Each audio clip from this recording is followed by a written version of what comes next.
Welcome to Our Girl Relationships. We talk about the problems people face in their day to day lives. Let's start with the video. You all can already tell from the title that my mom has already loved my sister a little too much, and I have never been sure as to why.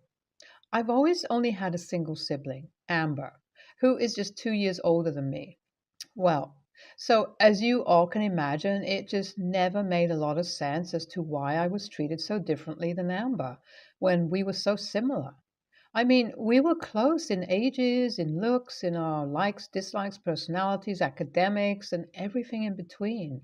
It was never like there was a difference of sky and ground between the two of us. And honestly, even with the difference in treatment of the two of us, I had better relationship with her than I ever did with both of my parents, especially my mom. Oh God, my mom. Her resentment towards me never made sense to me in a million years. It was like she was frustrated towards me all the effing time. It was like ever since the moment I was born. She was just angry at me for some reason, as if she just didn't want me to be born, which at this point, if she told me, would make sense. Like, that is how much I crave for some sort of validation and closure from this situation. Well, her behavior towards me is very obvious every single time, and it's not different for my dad either. But at least that man is simply just cold towards me, unlike my mom, who said things to me on my face that has left scars on me for possibly forever. I still remember the very first time I kind of realized how different my sister and I were treated.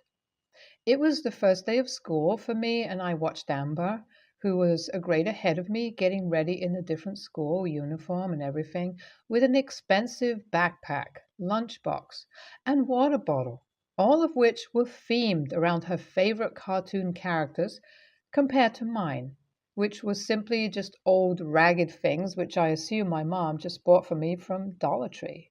I still vividly remember my sister being dropped off at the nicer school while I was dropped off at the public school. Hell, the difference was even noticeable to Amber, who asked Mom why I wasn't going to the same school with her and having the same things. That is when I heard it for the first time. You deserve better, sweetie, she said.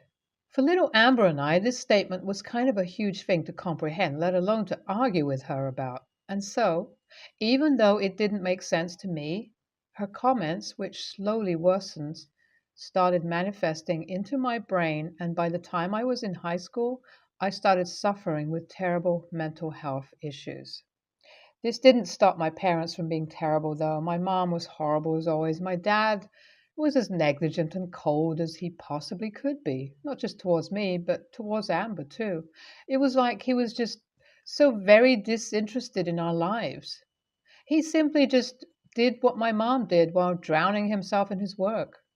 So my mom kind of had dominance, and boy, did she take full advantage of that. It was like every time she saw me feeling upset, depressed, miserable towards anything, she saw it as a chance to want to make things worse. And she took it fully. And although that was depressing as hell, watching my mom give my sister all the warmth, comfort, and tender, balmy love, her completely different behavior and her coldness towards me, especially during my vulnerable times, was devastation. But I would be wrong if I said that wasn't one of my biggest forces to better myself and bring myself where I am today, meaning my college. You see, it was last year when Amber found out she had gotten into an Ivy League school to pursue her degree. Needless to say, I was so very happy for her. Amber has become a beautifully smart, caring, and sweet girl who was a completely different person than my mom was. She knew how to show people empathy and be caring towards them. And I just knew she would be an amazing addition to the lives of people wherever she went. The only problem here was she did not get a scholarship. That is when my mom blew my mind away. She pulled out a trust fund with money for her that not only covered her education, but also left her with some that would allow her to pay for her accommodations. Not only that, She threw this huge party with over 60 people invited. Hell, Amber openly even admitted that day that she didn't know half of these people, and my mom's response was that she knew who they were and wanted to show off her only successful daughter. Ouch. It was like for the first time my heart truly hurt at a comment that my mom made because she knew my aspiration was to get into an Ivy League university as well. And even I knew that what she said was intentional. This party happens and it's a huge deal, you all.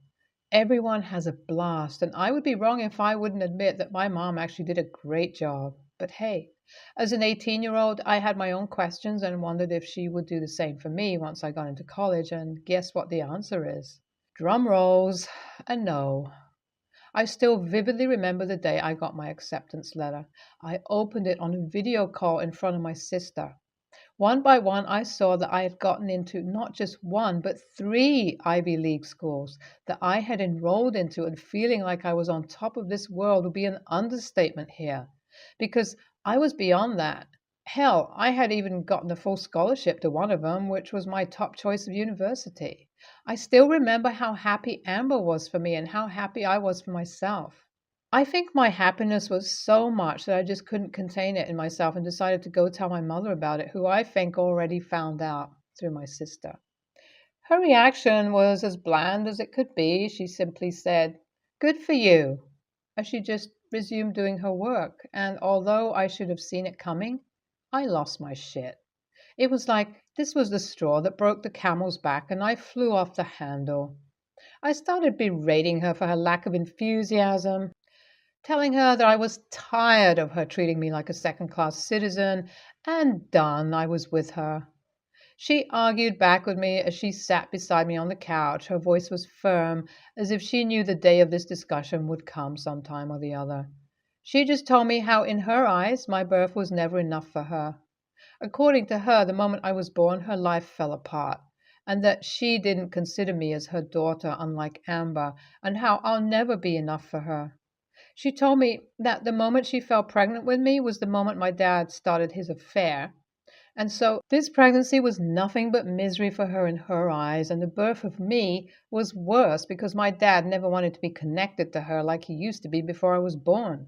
After telling me this, she simply got up and left. I was left stunned, with my mouth on the jaw. It was like I just had no words, just tears in my eyes. I knew if I stayed back a moment longer, I'd go crazy. So, with no words, I packed up my things and made the 2-hour drive to my grandparents, who, although were happy to have me, but disappointed at how I talked to my mom and forced her to come clean to me. I wasn't feeling guilty earlier after talking to Amber, who already knew of Dad's cheating and still took my side, but seeing my grandparents' reaction just conflicted me at the slightest. Which is what brings me here. So, Reddit, bring in your advice, suggestion, judgment. AITA? This situation feels like it has opened some box of lies and misery that had been shut open and kept aside for years. It all makes sense only now why my dad had been so awfully quiet for all these years. So basically, after my grandparents berated me because I argued with my mom, I told them that I never asked her to tell me about my dad's cheating. It was her who opened up to me about it. I just went on ranting about the situation, and I guess something just wasn't clicking with them, so they asked me if that was all my mom told me about. I said yes, and their faces immediately turned pale, as if they wanted to say something important. Things just didn't feel right, and so I began probing around to see if they would answer any of my questions, and eventually my grandma broke down as she confessed to me how I was a result of my mom cheating on my dad to get revenge on him after he had first cheated on her. My dad wouldn't even realize that the baby wasn't his, but the fact that he eventually caught up to my mom's cheating after it went on after giving birth to me, he did a DNA test on me, which came back negative. Eventually, my mom came clean about the situation, and hey, guess what? My biological dad was none other than my dad's cousin, who has become estranged from them. Well, the fact that my mom hid all of this and told only half of the story had my grandparents mad, and they all got into a huge argument wherein they gave me the contact information of my dad's cousin to spite my mom. Honestly, I can't be bothered to care about these people. But I am, for one, curious to reach out to my biological dad, which I already have, just waiting for the response. Feeling like I'm on a roller coaster ride as I type this. I actually heard back from my biological dad almost immediately, and this man was surprisingly very happy to hear from me. We spoke for a couple of days and decided to meet near my grandparents' place itself. My sister had my location and everything, so there was no need to worry. Well, we meet, and honestly, it feels great to be wanted by someone. We sit down and eat and talk about everything that has been happening. As I continue my story, coming clean to him about everything, he just seems to get a little weirded out, and by the end of it, he's full blown mad. I thought his anger was directed towards me, but oh boy, what he tells me next leaves me speechless. According to him, he and my mom had decided on giving her full custody of me since, like I mentioned, my dad's cousin was shunned by the family. This man would send child support monthly and extra cash on my birthdays or on special occasions. If that wasn't enough, remember the trust fund my mom used to fund my sister's university fees? That was supposed to be for me. My biological dad and I both sat there stunned, in complete silence as we both were just processing this information. I was conflicted more than I ever was because this man, who is so kind, is still a bad person to me for sleeping with his own brother's wife, but at the same time, my parents aren't any good either. I was thinking about all of this until he asked me if I would be willing to speak in court by any chance if he decides to sue my mom. I immediately said yes, and he thanked me. After that, we continued to catch up on our lives, and he offered me a place at his house where he lived alone. Yes, he's not married. He owns a business, and honestly, he seems to be pretty well off. I thanked him for his offer, but told him that I would like to just talk to him for a while before making any firm decisions. For now, we're going to be meeting tomorrow once again to see the lawyers. It's been a while since I last updated this post. Sorry about that. I've been busy with college, but here's an update. Not a long one, but a short one, which I consider a positive one. Well, basically, my biological dad sued my mom over all the money she misused that was intended towards me. After this situation took place, I don't know what took over my sister, Amber, but she took a DNA test as well, and guess what? It came negative. And after taking one with my biological dad and finding out it was positive, we all were shocked. Needless to say, my dad is getting a divorce from my mom, which honestly doesn't make any sense since he's been having an affair all this long himself. My sister and I have started more contact with our biological dad, and honestly, the both of us, for the first time in our lives, are feeling like we're experiencing the warmth of a true parent. As for my mom, she had to sell the house she lived in for lawyer fees and now currently lives in a rundown apartment. It's like everyone has become fed up with her and just decided to shun her for once altogether. She is now the one trying to crawl back to me. Amber, my biological dad, or whoever is ready to give her a shelter, which no one is after everything she pulled, and that is all. It's been a long journey, but I'm ready to embark on this new chapter of my life. NTA, don't even live with your grandparents. Just cut them all out at this point because they all seem like pathetic, immature people who cannot, for once, care for children. I'm so sorry you had to go through all this, OP. NTA, your mom is toxic and pathetic. I wouldn't let people like your grandparents tell you otherwise. Is there any way you can move to a relative's place or a friend's place?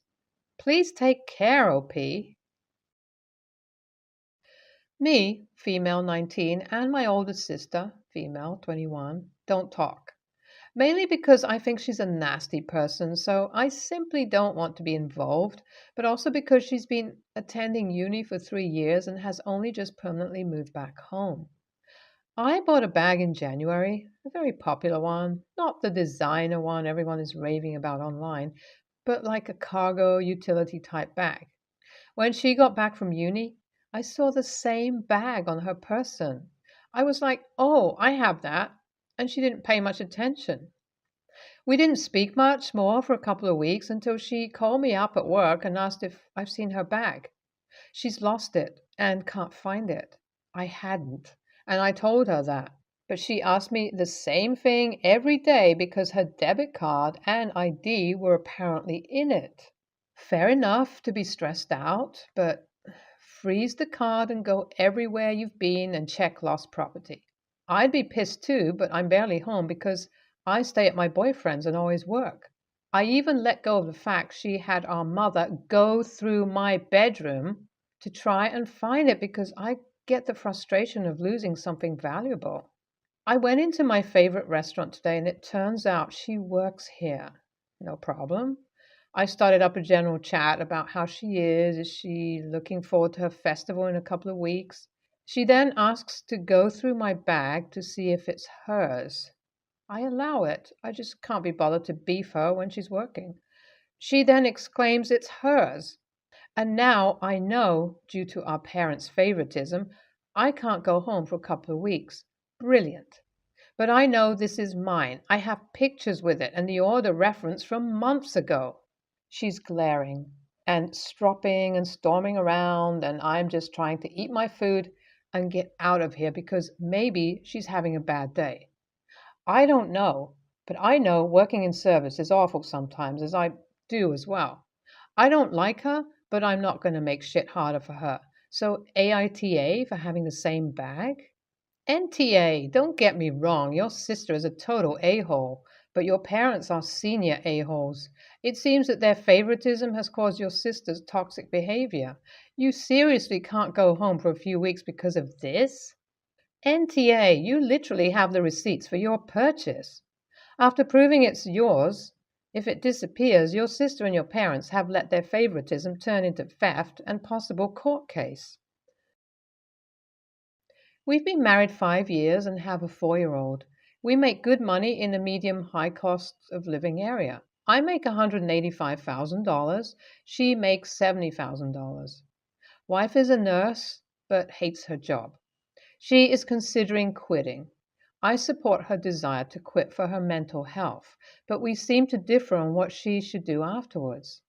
I asked her what her long-term plans are, and she said she wasn't sure if she would continue nursing or go back to school or something else. In any case, I said she can take some time to figure things out as we are financially stable, and half jokingly, I said in the meantime, it'll be nice to have a stay-at-home spouse that can have dinner ready all the time. Oof. Naturally, she blew up at me, calling me misogynistic, a jerk, the whole deal. Currently, we split cooking duties evenly, cooking maybe 3 days a week. We also eat leftovers and go out once or twice a week. It's a nice balance. So I told her I didn't think it was unreasonable for me to have her in charge of all the cooking. 3 days a week? Since? It's not that often. We still eat leftovers and dine out. She's going to have like 40 hours of free time back. So cooking once or twice more isn't a big ask. We already have a cleaning lady come every 2 weeks. Kid is in preschool 9 to 4:30 p.m., 5 days a week. I do all the grocery shopping. I'm not asking her to be SAHM. That does all the chores because I'm the breadwinner. I'm literally only asking her to cook an additional 1 or 2 times a week while she isn't working, but apparently that's wrong of me. So AITA for expecting my wife to be in charge of all the cooking? EH. You handle the conversation clumsily, but your wishes are reasonable. I wouldn't be okay with my partner quitting their income and not contributing more while I became the primary breadwinner. That's simply not an equal division of labor unless they are actually applying for jobs 40 hours a week. And even then, I probably wouldn't consider it equal depending on the circumstances. NTA. She acted kind of like a jerk by jumping to accusations of misogyny when it doesn't sound like sexism has anything to do with it. You are NTA. If she's going to quit her job and figure things out, she can cook while she's figuring. I applaud your willingness to support her while she figures things out. That's exactly what you should be doing as a loving partner. Asking her to pick up a larger share of the chores while she isn't working is a completely reasonable request. No misogyny required. If you were the one staying home, the same rules apply. It isn't a big ask. We already have a cleaning lady come every 2 weeks. Kid is in preschool 9 to 4:30 p.m., 5 days a week. I do all the grocery shopping. I'm not asking her to be SAHM. That does all the chores because I'm the breadwinner. I'm literally only asking her to cook an additional 1 or 2 times a week while she isn't working, but apparently that's wrong of me. So, AITA for expecting my wife to be in charge of all the cooking? EH. You handle the conversation clumsily, but your wishes are reasonable. I wouldn't be okay with my partner quitting their income and not contributing more while I became the primary breadwinner. That's simply not an equal division of labor unless they are actually applying for jobs 40 hours a week. And even then, I probably wouldn't consider it equal depending on the circumstances. NTA. She acted kind of like a jerk by jumping to accusations of misogyny when it doesn't sound like sexism has anything to do with it. You are NTA. If she's going to quit her job and figure things out, she can cook while she's figuring. I applaud your willingness to support her while she figures things out. That's exactly what you should be doing as a loving partner. Asking her to pick up a larger share of the chores while she isn't working is a completely reasonable request. No misogyny required. If you were the one staying home, the